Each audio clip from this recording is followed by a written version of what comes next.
On Wednesday, in the Gironde region of southwestern France, a wildfire ignited that, within 4 days, would trigger the largest evacuation the country has ordered since the Second World War. By the weekend, it had swallowed 42,000 hectares, an area roughly 4 times the size of the entire city of Paris, driven 220,000 people from their homes, and clawed its way to the very edge of Bordeaux, one of the most famous wine cities on earth. And the most dangerous heat of the summer had not even arrived yet. This is the story of how a single fire in the pine forests of southwestern France became a national emergency in a matter of days, and why the people fighting it fear it is a preview of what is coming. Start with the number that stopped the country cold. 220,000 people evacuated in one region alone. To find an evacuation on that scale in France, the history books have to go all the way back to the Second World War. Nothing since, no storm, no flood, no previous fire, had forced that many French citizens out of their homes at once, and a large share of them were moved in a single night. On Sunday alone, as the flames surged, another 55,000 people were ordered out in the dark, loading cars and leaving in a rush as the sky above Bordeaux turned orange. Evacuations on that scale are not simply a matter of telling people to leave. The roads out of the affected towns filled with traffic in the middle of the night. Emergency shelters, gymnasiums, community halls, schools were opened across the region to take in families who had grabbed what they could and driven into the dark. And for many, it was the second time in just a few years. In 2022, this exact corner of the Gironde suffered some of the worst wildfires in its recent history, burning tens of thousands of hectares of the same pine forest and forcing tens of thousands of residents to flee. The people here already knew this fear. What they had never seen before was an evacuation on this scale. To understand how it moved that fast, look at the ground it was burning. The Gironde is covered in vast pine forest, dense, resinous, and after weeks of drought, bone dry. When the fire caught on Wednesday, it did not spread. It ran. By the weekend, it had consumed 42,000 hectares. That is more than 104,000 acres. Firefighters described the front as a moving wall, shifting direction with the wind, jumping fire breaks, and racing through the treetops faster than crews on the ground could contain it. Around 140 homes were destroyed as the fire tore through communities on the outskirts of the city. And then came the detail that turned a regional fire into a national crisis. The flames were no longer out in the remote forest. They were reaching the suburbs of Bordeaux itself, a city of 250,000 people, the capital of the world's most prestigious wine region. Vineyards that have produced wine for centuries sat directly in the path of the smoke. Suburb after suburb was placed under evacuation order as the fire crept closer, until the glow of the fire front was visible from the edge of the city. And the threat to Bordeaux is not only a threat to 250,000 residents, it is a threat to one of the most valuable stretches of farmland on the planet. The Bordeaux wine region is a name known on every continent. Its vineyards worked for centuries, and its finest bottles sold for fortunes. Smoke drifting across ripening grapes can ruin an entire harvest, an effect the wine world calls smoke taint. And flames reaching the vines themselves would be a loss measured not only in euros, but in heritage that cannot simply be replanted the following spring. As the fire advanced, an entire industry stood watching the wind direction. But here is what makes this fire so alarming to the people whose job is to fight it.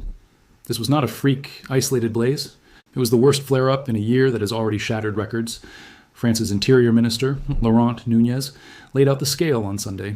Across France, since the start of 2026, wildfires have now burned around 115,000 hectares. His words were blunt. He called it, quote, far more than anything we have seen in the past. That is the entire country's fire season, and the Gironde blaze alone accounts for a huge slice of it. The message from the government was unmistakable. This is not a normal summer, and the Bordeaux fire is not a one-off. It is the largest symptom of a much bigger problem. President Emmanuel Macron treated it accordingly. Rather than leave the response to regional authorities, he called a national crisis meeting, pulling the emergency to the very top of the French government. When a president personally convenes a crisis meeting over a fire, it is a signal that the situation has outgrown the normal machinery of disaster response.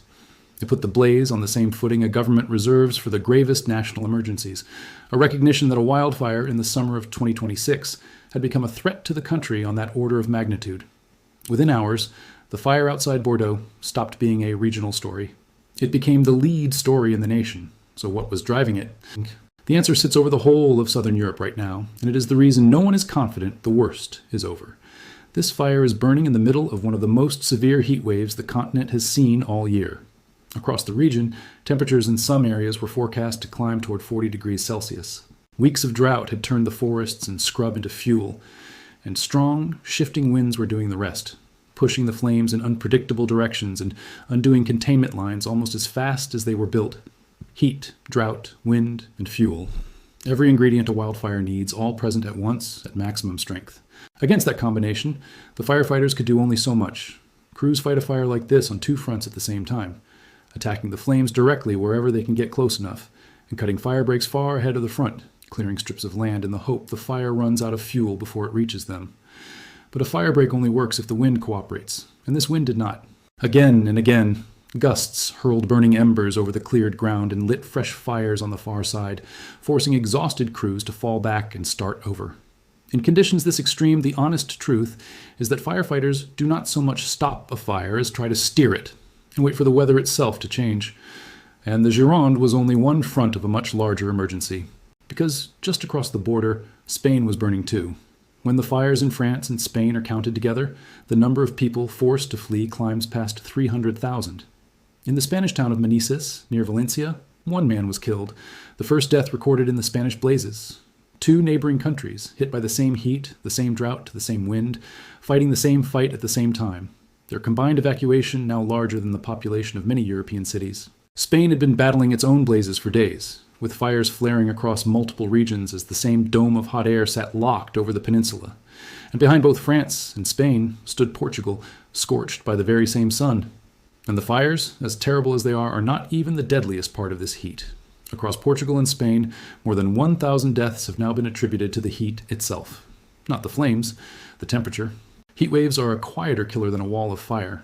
They do not make dramatic footage, but over days of relentless high temperatures, they overwhelm the elderly, the sick, and anyone without a way to cool down, and the death toll climbs into the thousands almost silently. So, while the cameras point at the flames outside Bordeaux, the larger loss of life across the Iberian Peninsula has been happening indoors, out of sight. Public health authorities across the region issued their highest-level heat alerts, warning people to stay inside during the hottest hours, and to check on elderly relatives and neighbors. But an alert only reaches so far. In homes without air conditioning, through nights that never truly cooled, the heat kept its steady, invisible count. This is the shape of the modern European summer that scientists have been warning about for years. A hotter, drier climate does two things to a landscape like the Gironde.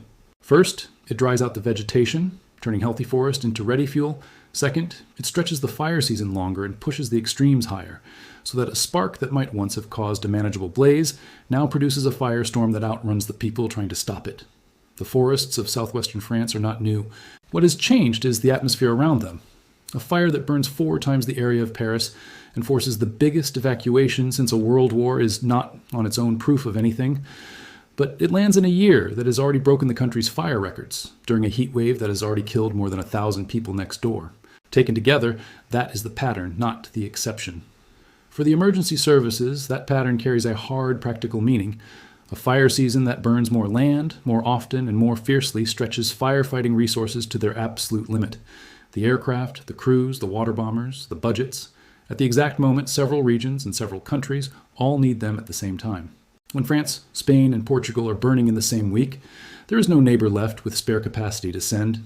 Each is fighting to hold its own ground. That is precisely why this fire demanded a national crisis meeting rather than a local response. The scale of it had outgrown the resources any single region could bring to bear. For now, the immediate fight goes on.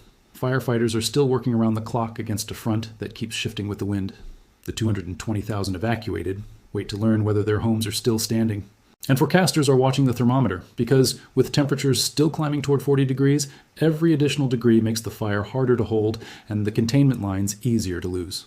Even far from the flames, the smoke has spread for kilometers, drifting over towns and over Bordeaux itself, pushing air quality to unhealthy levels for people who never saw a single spark. And when the fire is finally out, the damage will not be. 42,000 hectares of burned pine forest do not grow back in a season. The blackened land left behind by this fire will take years, in places decades, to recover, if the next summer even allows it the time. For more disaster reports told with the real numbers and the real sources, without the exaggeration, subscribe and never miss the next one, because the heat wave that built this fire has not broken. The forests of the Gironde are still dry, the wind is still shifting, and Bordeaux is still watching the tree line. A fire that has already rewritten the record book since the Second World War is not finished yet, and across southern Europe, from the vineyards of France to the towns of Spain and the cities of Portugal, the summer of 2026 is still burning.